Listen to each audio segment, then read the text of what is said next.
Hello, everybody.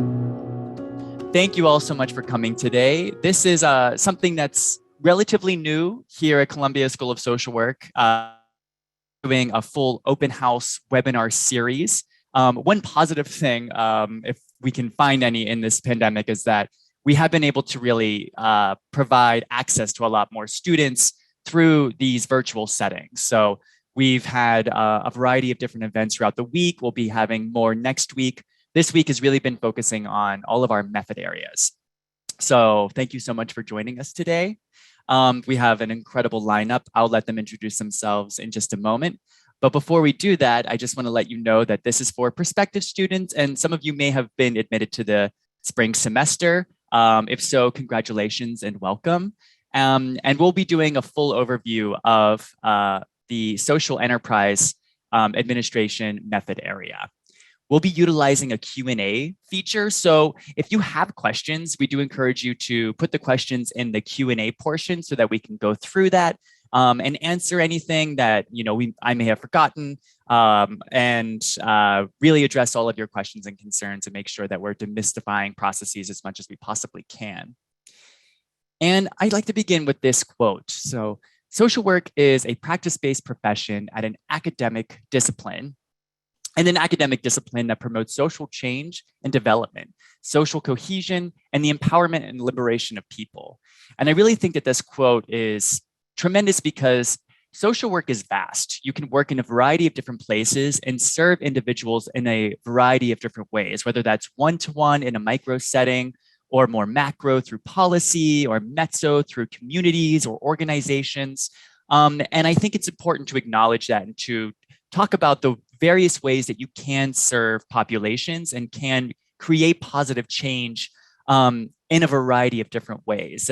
Getting an MSW provides flexibility and allows you to really navigate spaces and allows you to kind of check in with yourself and figure out, am I experiencing burnout, or do I want to do something that's a little more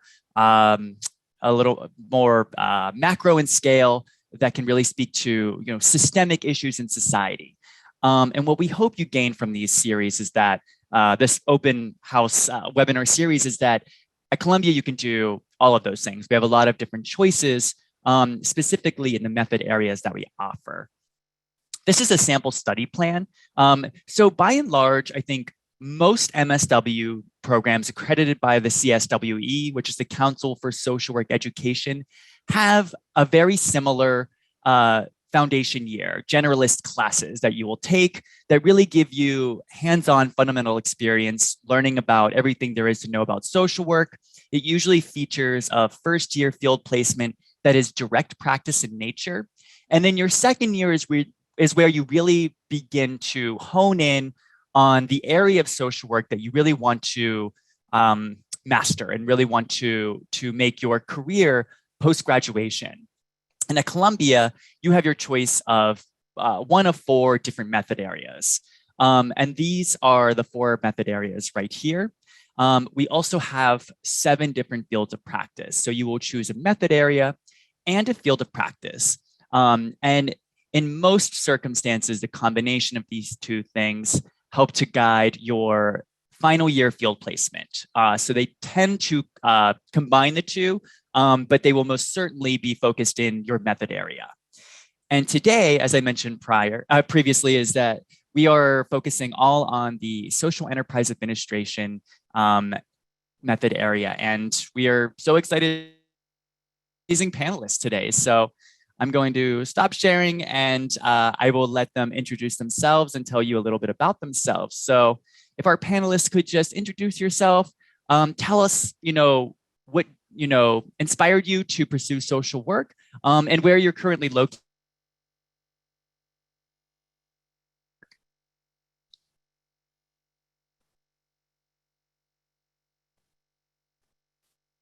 Rick, would you like to introduce yourself? Sure. I didn't know who was going first, so. Oh, sorry. Welcome, everybody. I'm Rick Greenberg. I'm a lecturer in discipline at the school. It's a full-time faculty member. And in terms of what led me to social work, I didn't even know what social work was at the beginning of my kind of career path.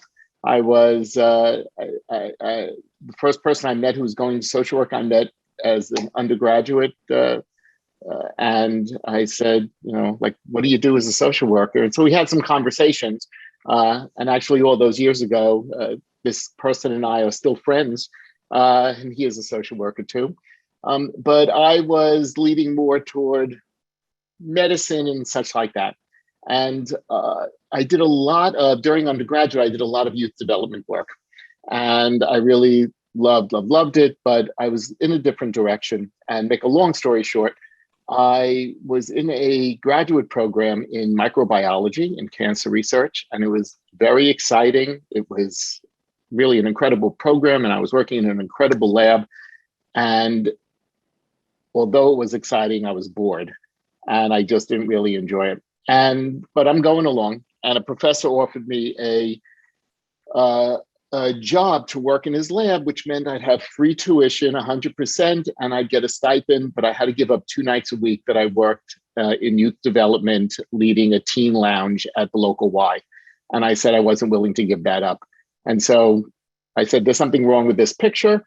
I dropped out of school, and I got a full-time job as in youth development, also at a program for kids who had dropped out of high school. And I loved it. And I just said, okay, social work's the degree for me. And I didn't know quite what I would do with it at the time. But that then led to job in social work. So I got the MSW. I then got a PhD in social work. And at the time, there were no, well, at least in New York City, I wanted to stay in New York City.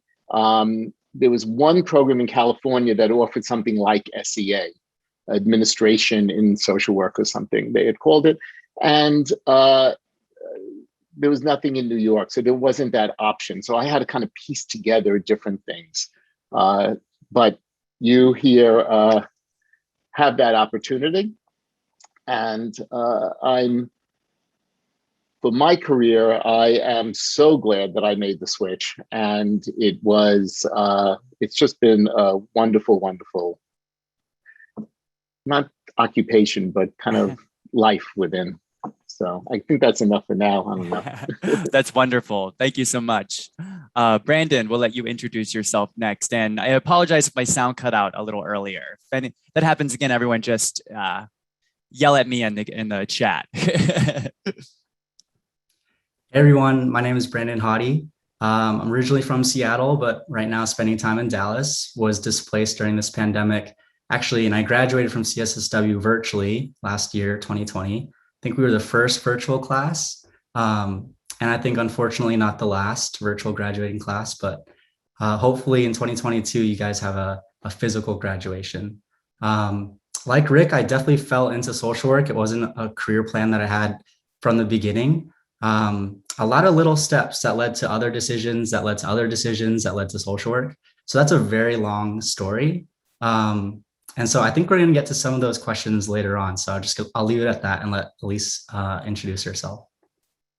Sounds good. And Elise.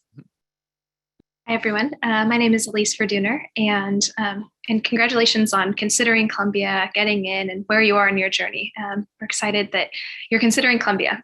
So my social work journey started, I have my bachelor's in social work and my master's. So I kind of first finished my first year of school, actually not certain that I was going to do social work. And I was feeling a bit lost and not sure, as many youth do at 18 years old, starting college. And I really randomly was out hiking and ran into a social worker, and we got to talking while hiking, and I said, I want to work with people. I want to have an impact and feel like I'm doing something meaningful. And she said, you should look into social work, see if your school has that. And so that night went on, looked to see if my program had it, or my university had the program, and I kind of transferred in pretty quickly. And so after graduating and before doing my master's at Columbia, I did the Peace Corps as well. So I was doing youth development work and was really enjoying that kind of direct practice international development work. And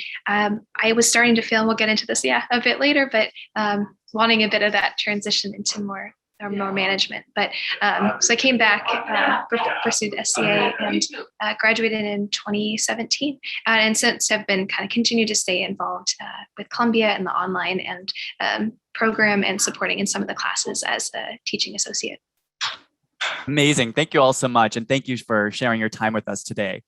Dr. Greenberg, I'm going to direct this next question to you. I was hoping you could, in a nutshell, tell us what exactly social enterprise administration is at Columbia School of Social Work. Oh, I think you might be muted. Sorry about that. Not the first or last time that'll happen. No worries. In my career. So I think sometimes the name is confusing to people. You know, what is social enterprise administration? It's about management and leadership for the most part, but it's about management and leadership within programs for the social good. And social entrepreneurship is also a big piece of that. That's being creative and developing new ideas. So that's in a very quick nutshell, but I want to also just explain that these programs go across, so it's management and leadership in for-profits and not-for-profits. So not-for-profits or nonprofits, actually, are organizations set up literally for the public good. Their profits, they can make profits, but they go back into the organization. Whereas for-profits are programs that are set up for a multitude of reasons, and those profits go toward the shareholders who are stakeholders. And where social workers come into play also in for-profit organizations, and often they bring a different kind of worldview than may be used to it. Then there are public and private organizations. So public organizations are governmental organizations. Private organizations are the others, the for-profits and not-for-profits that are privately owned. So it's public versus private, government versus others. You're bringing in people skills, bringing in people skills that are helping to understand those who work with you, for you, who you are serving, as well as relationship skills to the areas you're working in. So social enterprise administration is about management and leadership, from people skills to organizational skills. Amazing. Thank you so much. And I want to follow up with that with if you could describe some of the classes or the skills that a student will develop in this method area during their advanced year. Sure. I'm hesitating a bit because I'm going to try to do this quickly. So really, just if it's taking too long, because there's a lot there. So there are 5 required courses: program planning and development, which is about learning how to develop programs and innovations, new ideas, and how to get funding for them, how to get them really out there into the world. You learn how to write grant proposals, you learn how to make a pitch to funders. So it's about how do you develop the program, how do you formulate it, and how do you figure out how to get it rolling. And that's often with some dollars. Human resource management, which also includes not just what we think of as HR in organizations, but supervision and staff development.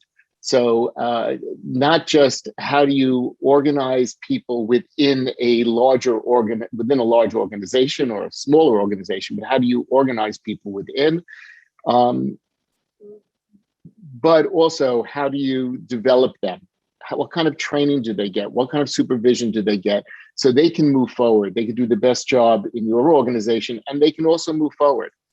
People don't necessarily stay at one place forever and ever, and particularly less now than used to years ago.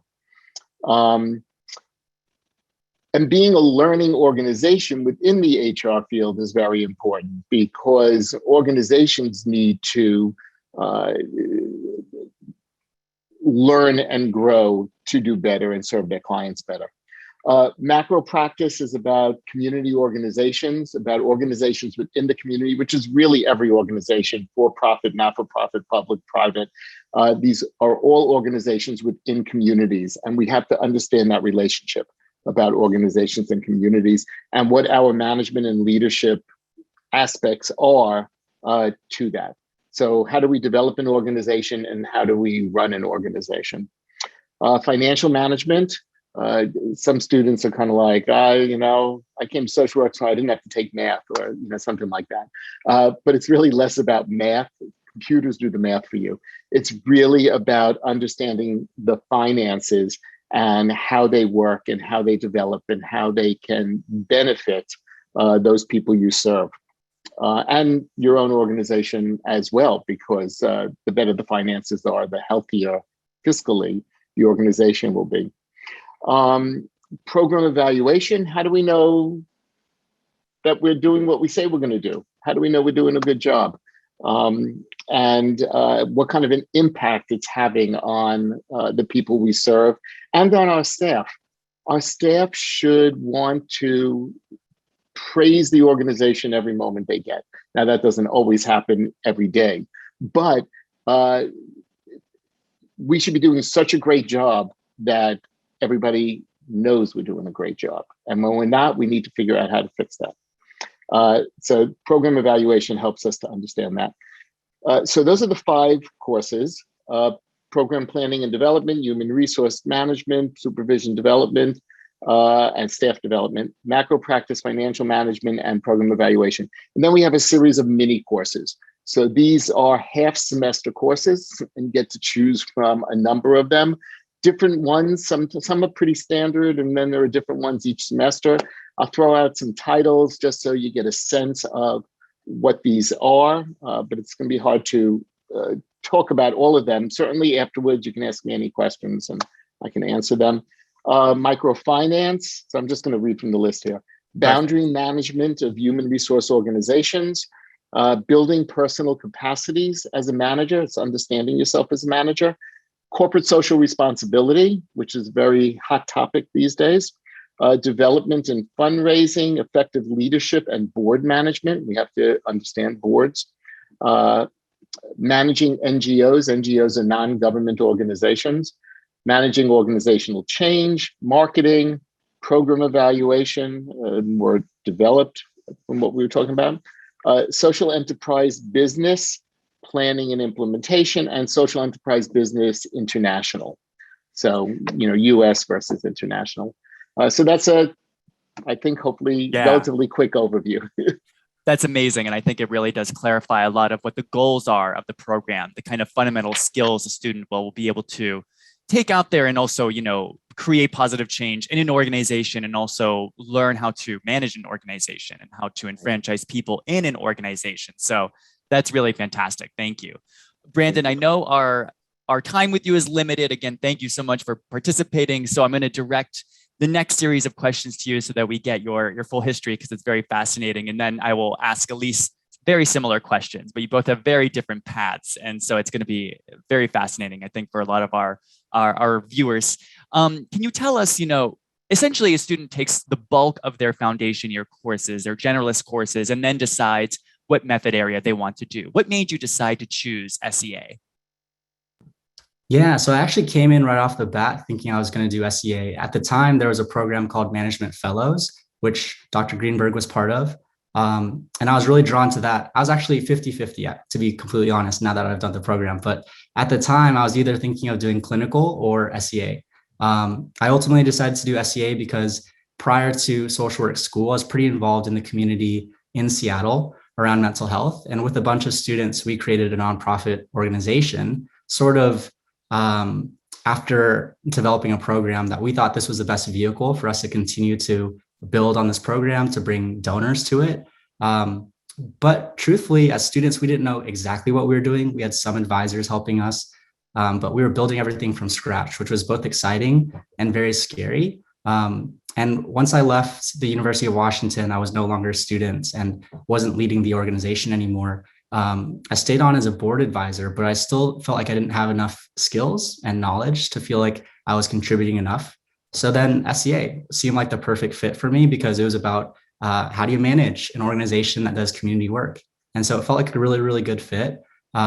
Management Fellows was meant to be an accelerated SEA program, and it was. And so I really wanted to go deep into that. I actually was able to take a number of mini courses prior to when my peers were, who weren't in the program. So I actually got to take a lot more SEA courses than some other folks because of that.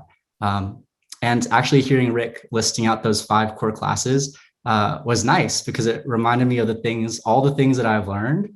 And actually all the things that I've had a chance in just less than 2 years after graduating from the program to actually talk about and use in the field. So that's my answer for now. That's incredible. And I know that part of this is also getting really hands-on practical experience in the field, a field placement. And so can you describe what the process was like for you, Brandon, figuring out what you wanted your advanced field placement to be and where that actually was? Because I know in the second year, students have much more agency. They ballot for it. It does align with your method areas. So can you describe a little bit of that process and then where you were placed in what you did? Sure. So I'll back up and talk about my first year placement really quickly. So I actually thought that I had the full agency to determine my field placement both years, which I was reminded very quickly that was wrong. So I was very ambitious. The first minute that I landed in New York prior to coming to social work school, like the week before, I had an interview with StoryCorps, and they were looking for interns, and I interviewed with them, and it worked out. I went back to the school and was like, "Hey, I found my field placement," and I was told very nicely that that's not how it works, and that I would be given a first year field placement. And actually, I was really grateful for that because that first year field placement, which was in a school setting, so I was a school social work intern, was transformative for me in a lot of ways. My second year, I started to become a lot more interested in public-private partnerships and how government works with corporations, basically to supply the capacity for volunteering. What role do corporations have in community work?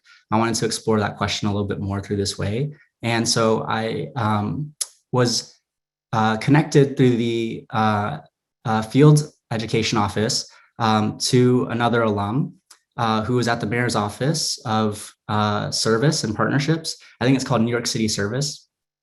And that was great. I met the person who would become my supervisor, interviewed with her, and we developed a great relationship. That was maybe March or April prior to my second year. In the summer, I got a call from her. She said she's got some good news and some bad news. The bad news was that she's leaving the mayor's office. The good news was that she's moving to this research think tank organization and asked if I wanted to come along. I did some research, took me all of 5 seconds to say yes, and then I just followed her. And it's a very small organization. We're now at 6 staff, but when I started as an intern, it was 3. So I've had the great opportunity to learn a lot of all these SEA topics and skills in real time because we're basically a startup organization despite being 30 years old. So, and that led to a full-time position after graduation, and I'm still there. And I still see myself there for at least a few more years. That's amazing. So this second year field placement did result in an actual opportunity post-graduation. Yes. And I wasn't sure it would because we were a small organization that had very little funding. So I was really not that hopeful. I mean, I was hopeful, but I was not optimistic about it happening. But luckily, they pulled through. I think a lot of nonprofit organizations want to maintain the folks who are there because turnover, transitions, investing in new people, it's a big process. So absolutely. Yeah. And can you also tell us where you are currently working and what your role is there? Yeah, so the organization I work for is called APIP. We have a full name under that acronym. It's AAPIP. We actually just decided as of yesterday not to talk about the full name. We're just going by the acronym now. But we're basically a research organization, an advocacy organization that seeks to move more money from philanthropic areas to nonprofit communities. So we see ourselves as a bridge organization, an advocacy organization that's saying, hey, if you're interested in funding the work, here are some responsible ways to do that. Here are some ways that you can do that to be in partnership with communities. And this organization's been around for 30 years doing this work. So it's a lot of organizing, digital organizing work, which is very interesting and very related to social work, but not a lot of social workers are interested in philanthropy or the field. So we need a lot more folks in this space. Amazing. That's tremendous. Thank you so much for sharing that. Elise, I'm going to ask you very similar questions, but as I said previously, you have such a very interesting path and career trajectory. I know you had mentioned that you got your BSW, so I'm assuming you came to CSSW as an advanced standing student. So you had to decide very quickly what your method area would be. So can you talk about why you ultimately chose SEA and if there were any sort of experiences that were particularly formative for you?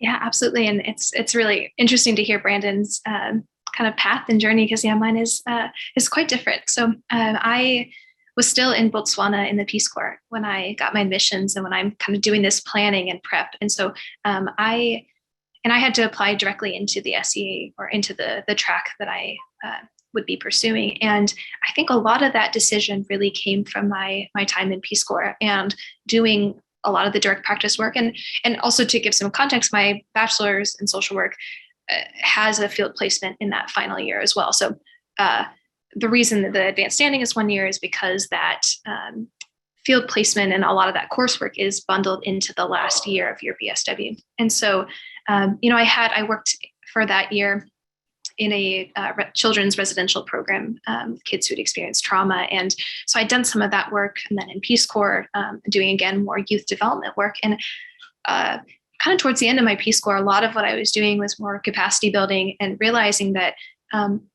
the folks I was working with really can't be efficient and effective if there isn't some, program evaluation, impact evaluation, proper budgeting, human resource management. All of these things that we talk about in SEA are really needed so that practitioners can do the work. And at the same time, I'm also so appreciative of that direct practice experience, and in my field placement and some work afterwards as well, because it really kind of lays the groundwork. I think you really need to understand that the direct practice work to do management in this capacity. So I kind of knew after my Peace Corps experience that I wanted to do more nonprofit management. I'm a very kind of analytical person, and I do like numbers. I did love financial management. It's an excellent course. So it kind of felt like it built upon my experience with what I was doing previously. So I think that answers that. Yeah.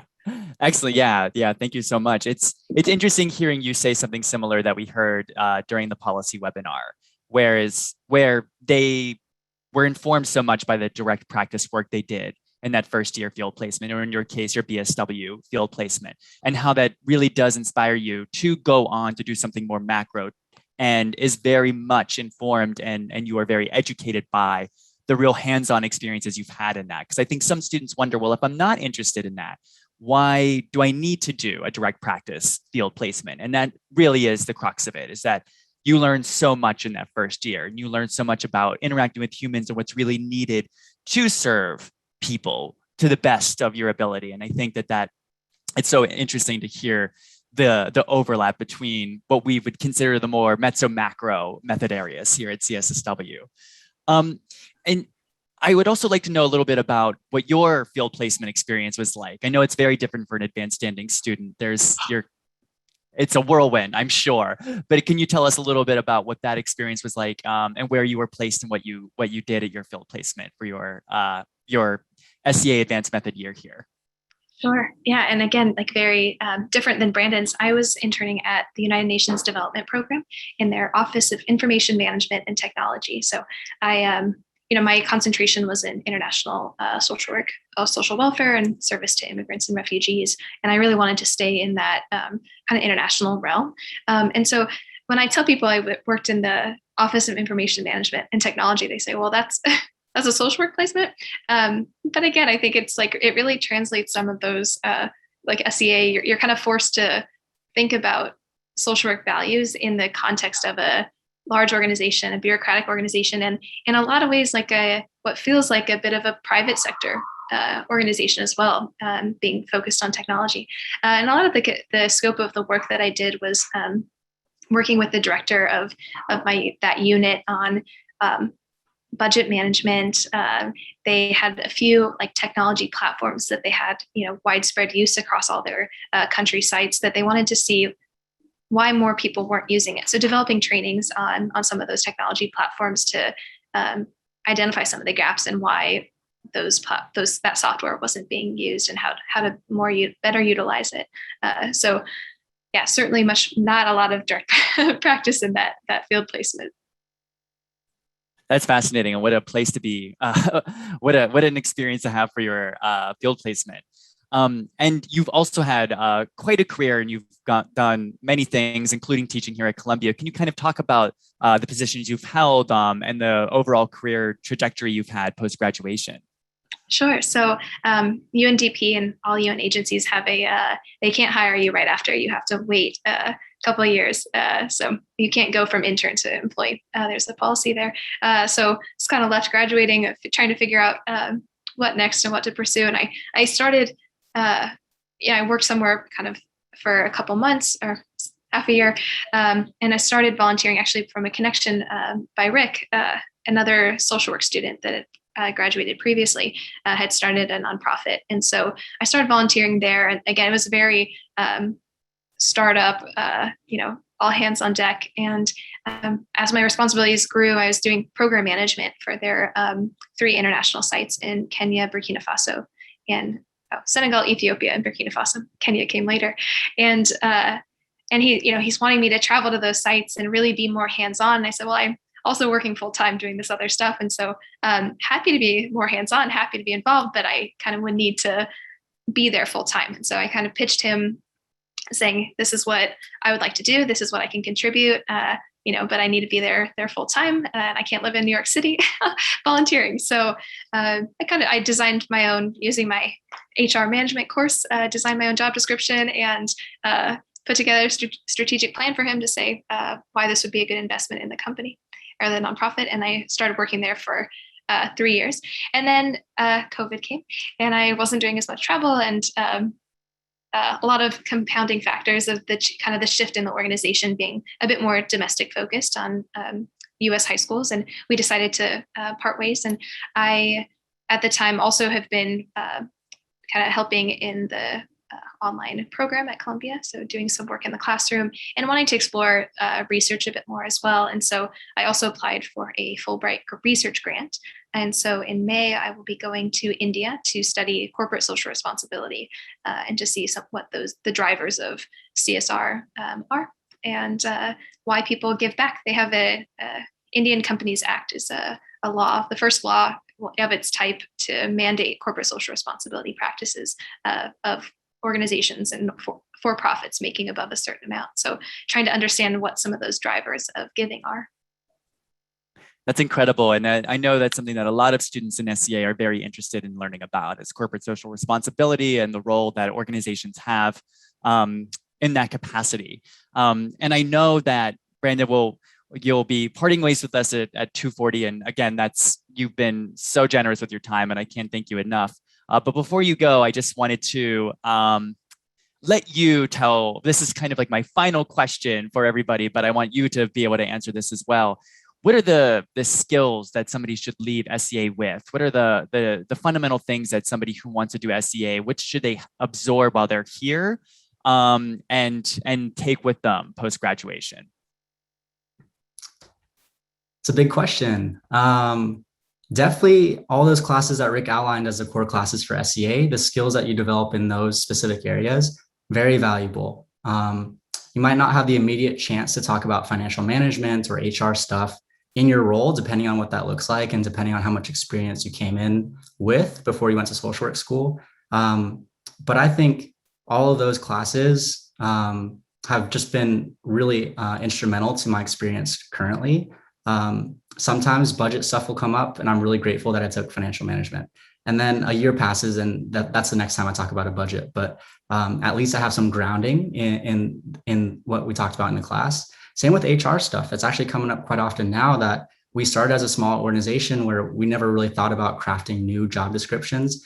But thankfully, we've received some funding so that we can grow. And now we do have to craft positions. And we've actually had an instance where we crafted a position that actually wasn't that great. We later shifted the expectations and had to let somebody go because originally we didn't craft the role in the right way. And so that was a huge learning for our organization and a huge reflection point for me to say, wow, we could have done this a little bit differently, and drawing from this grounding in what I had in class.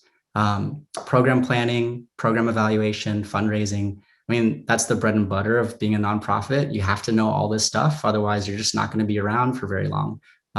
You might sort of like skate by if you don't have a good program plan or a strategic plan, but it'll catch up and the funders will find out. And more importantly than that, the community will find out if you're not really doing your job. So these are really critical conversations, critical courses. It's really to take to heart. But I will say more importantly than just the knowledge is showing up in your organization as an empowered person. I think once you go into the field, again, depending on how much experience that you have to be willing to talk about these things, and the culture might not support that, right? And that's some of the challenge that we're having internally actually is, and me personally, bringing in a lot of theoretical knowledge from these classes. How does that line up with the reality of this organization? Where is it at? What are people's working styles? What are their communication styles? How do we talk about the things that I learned in class in a way that's practical for us? Some of these things are very useful. Some of them are beyond the capacity of our current organization. And so that's where like the rubber meets the road type of thing, theory meets practice. It's a huge learning for me. And so I think the most important part is how do I show up in the ways that I want to, holding these social work values, but also holding some grace and some forgiveness for where the organization is at, because we're small, but we're all very committed to doing the work. It's just sometimes we can't do all the things that theory sort of tells you have to do it in the perfect way. So it's a big learning for me, and I'm really interested to see how that goes for us as we continue to grow. That's tremendous advice. And again, thank you so much. This has been really wonderful. And I know you have to hop off, but I can't thank you enough for participating. It's been a real pleasure. Yeah, it's great to be here. The time went by so fast. I'm going to drop my email in the chat so anyone can feel free to reach out to me. But this has been great. Very generous of you. Thank you so much. Sure. Thank you. And we've been hearing so many rich narratives and wonderful paths. Thank you, Brandon. This is really great. Thank you again. Take care, everybody. And so to a certain extent, I don't even know if I really need to ask this question, but for those who may not fully be on board with what SEA may want to accomplish or do, Dr. Greenberg, I was hoping you could say, with all the different method areas, what do you feel SEA brings to the world of social work? What does it contribute to this field? And why would someone want to pursue this? I'm going to unmute now. I think a good chunk of that has been answered. If you know that you want to work with individual clients on a day-to-day basis, not that you don't work with individual clients through larger work, more organizational work, but if you know you want to work with clients on a day-to-day basis, then there's a different route for you. But if you want to be wholeheartedly grounded in the work of management and leadership of organizations, then SEA is the right place to be. I'm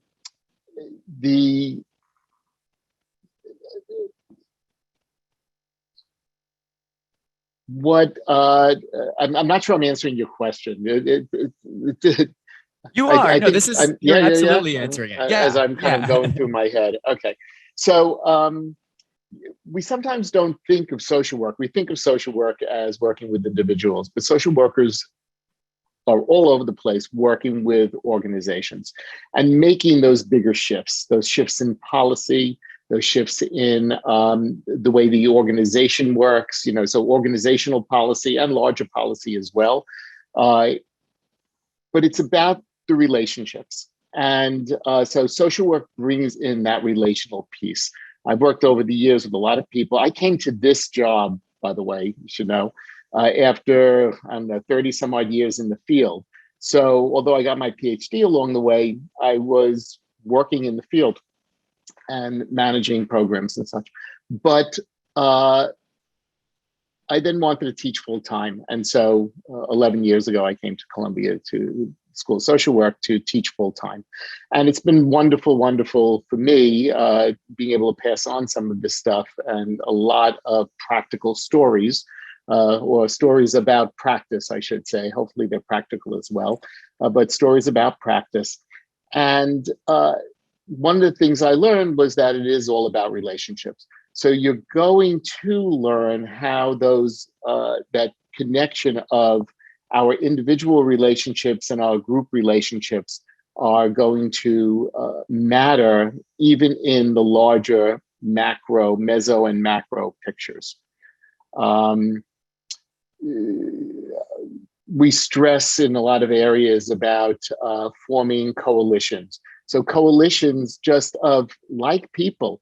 You know, I talk about in class that you should spend a good, 20 to 30% of your week out of the office talking to other people who are doing what you're doing. So you might have, let's say I ran a mental health clinic for 10 years as part of a larger organization.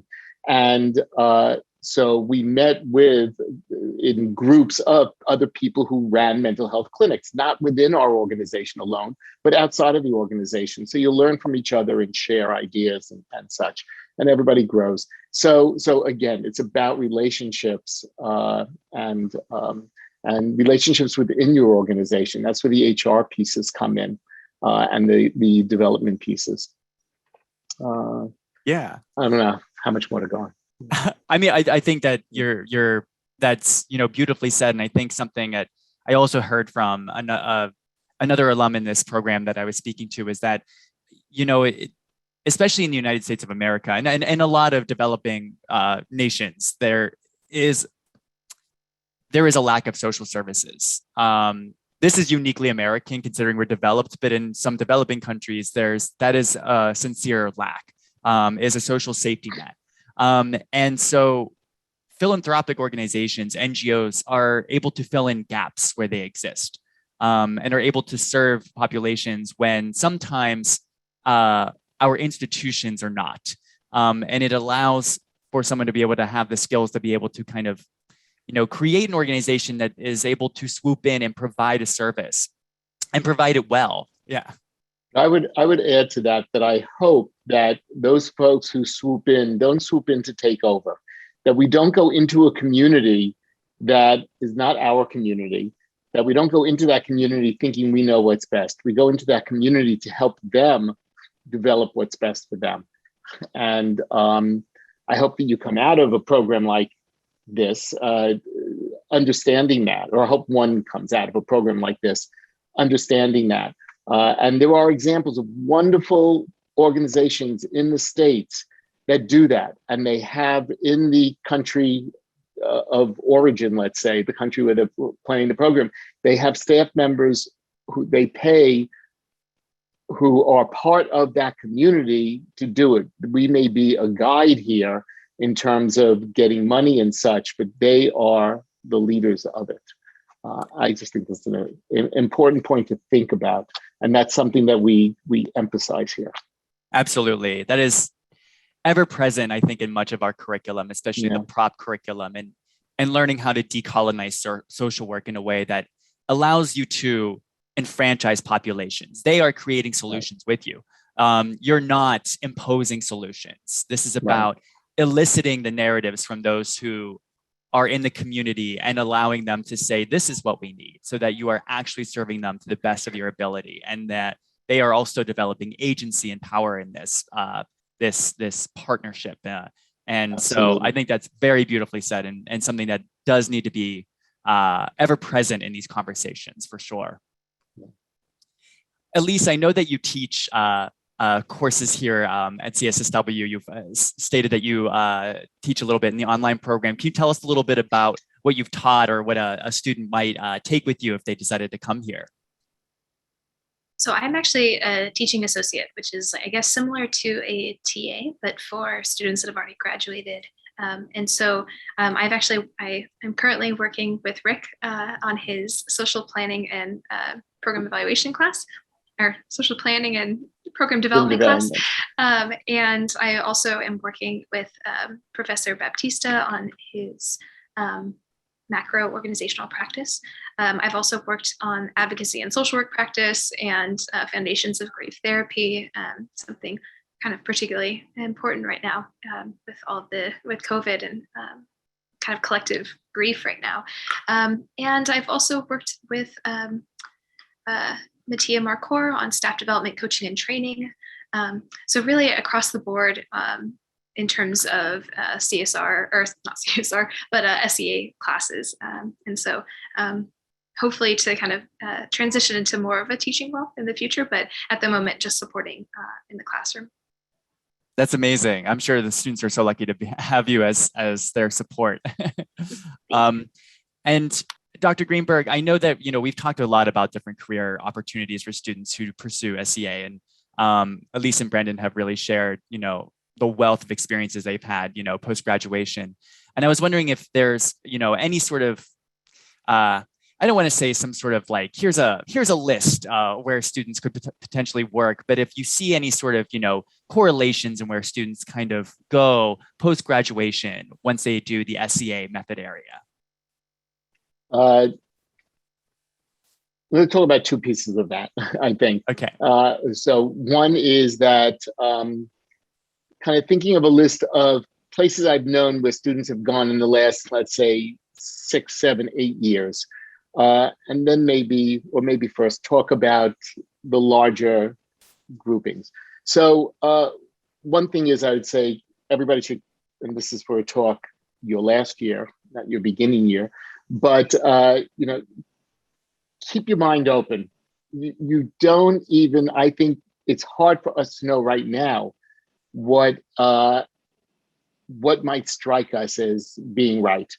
I'll give you a quick example. I think even we're talking about field placements before. So my first year field placement in the MSW program was in a hospital, and I thought about being a medical doctor, and there were reasons I did not go that direction. It didn't even occur to me the social workers working in hospitals.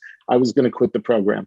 I said, this isn't going to be for me. I can't do this, So make a long story short, I went, and it was an amazing field placement. I had a great supervisor. I learned an enormous amount. But if I had been kind of, I'm absolutely not doing this, I'm telling the school I won't take that field placement, which they probably would have said goodbye, then I wouldn't have gotten the richness of what I got out of there. And I became so well versed in concrete services and providing concrete services, but it was all within the relationships, and it was an incredibly rich and wonderful experience. So I give that little story to say, don't close your eyes to anything. Explore out of the box for you. Explore. You think, well, you'll never get that job. You'll never be able to do this. Go for it. Think about it. What's the worst? You go to an interview and you don't get the job. The point is hesitate, but not too much. Think about why you're hesitating and understand it, and then go for it. So that maybe is the bigger picture. I was looking recently, because we were putting together a panel for something else, about where students have been, where alumni are. So I'm going to semi-read from this list here, because I pulled it out because I knew that we'd be talking about these kinds of things today. So workforce development.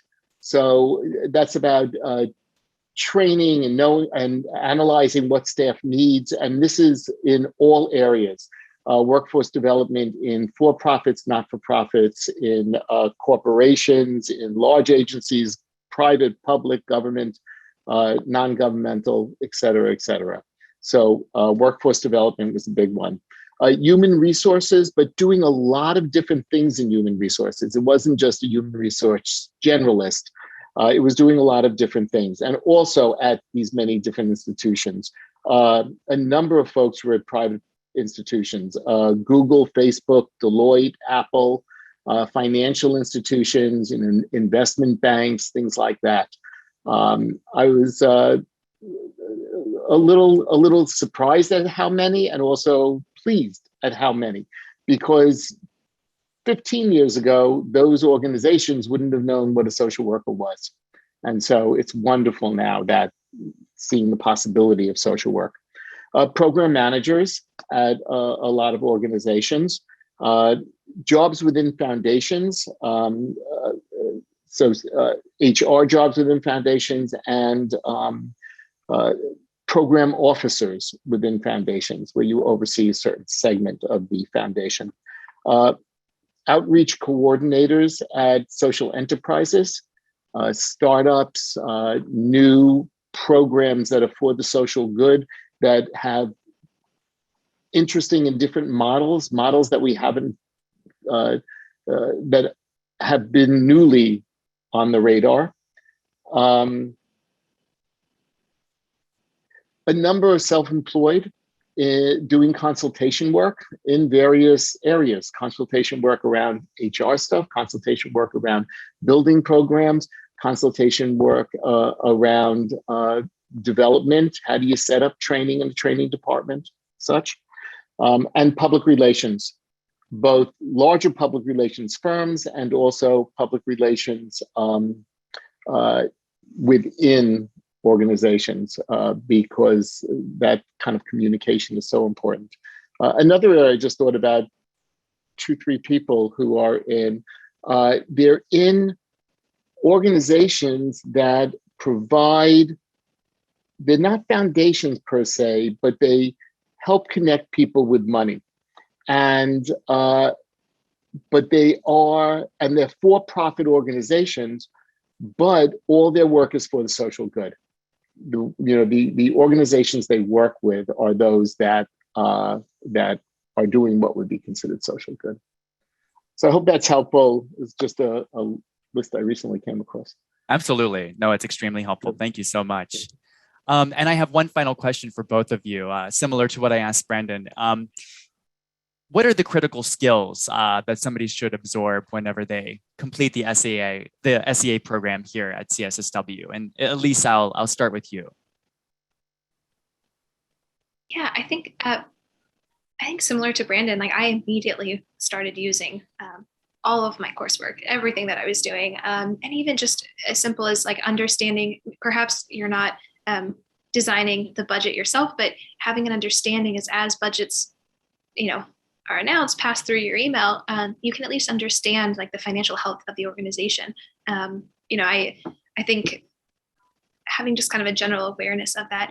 And then I think like it really depends what you want to be doing after, and like kind of being able to narrow in and develop skills in that area. But having kind of some general knowledge of all these different areas of what makes an organization work is hugely helpful.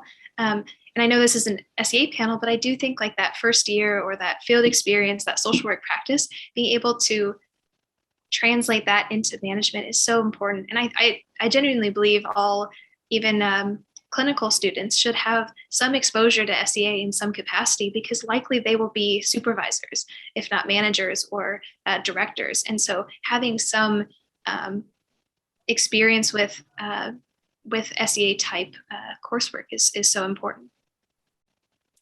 Thank you. And finally, you, Dr. Greenberg. I just keep going back to management and leadership. Elise is talking about the more specific skills. And I think that they're, of course, so important because that's what brings it up. But in my head, I keep also thinking about relationships and management and leadership. And if you want to be a manager and a leader, you're going to develop the skills necessary for that. That's tremendous. Thank you both so much. This has been a real pleasure today. And I thank you for sharing your time and your wisdom with our viewers. And I just want to say thank you to everybody who attended today, for participating in this. And we'll be having our advanced clinical practice webinar tomorrow if you're interested in that. Again, these are all programs that are designed to give you some insight into what an experience at CSSW would really be like, and to humanize the faculty and student experience. And I couldn't have done that today without Dr. Greenberg and Elise. So thank you both so much for being just absolutely tremendous. I really, really appreciate it. All right, well, since it is almost 3, I will let you all go on with the rest of your day. But again, thank you so much for joining us, and take care. Thanks, everyone.